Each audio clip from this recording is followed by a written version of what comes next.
A new study shows nearly half of deadly cancer cases in the U.S. are caused by potentially preventable factors.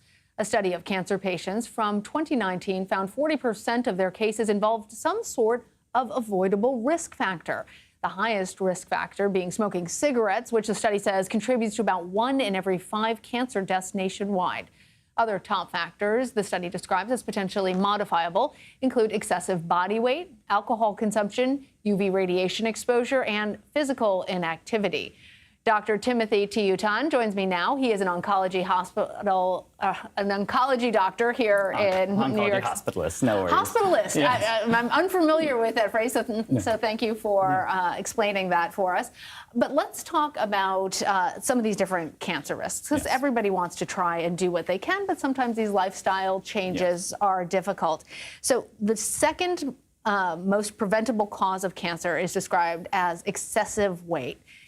It is much more difficult, as I understand it, for women than for men to lose weight. But we've seen in all of the headlines conversations about how Ozempic and other of these injectables and pharmaceutical interventions are having a revolutionary effect. Might that change our cancer risks? I do think so. If we think about excessive weight gain being one of the main risk factors that we can modify, yes. And I always talk about not only medications, but also dietary factors. So eating plant-based diets, we know that eating more fruits and vegetables.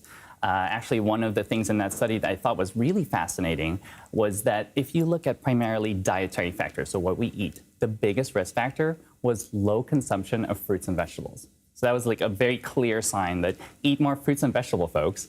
Right? And we also think about, from a dietary perspective, red meat, processed meat. The study talked about that as well. Yeah, so cut down on those, put in more fruits and vegetables, and you'll be helping your body in all kinds of different ways. Exactly. And I agree with Ozempic, what you said. Those medications, there's so much more we don't know, and we're starting to figure out so much information that is groundbreaking, and I do think that it will lower, ultimately, my prediction is that it will lower cancer risk overall.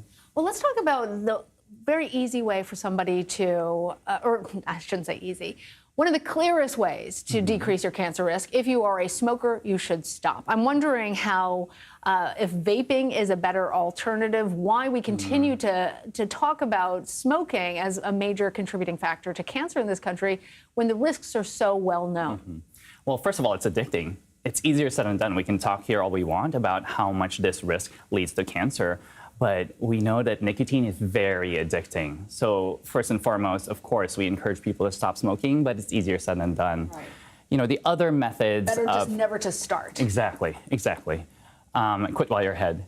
I think that from vaping and other methods of inhalation, it's very tricky because it can lead to other risk factors as well. There's so much we don't know yet, but we do know that these things still provide risk. Right? And there could be even more down the line. Okay.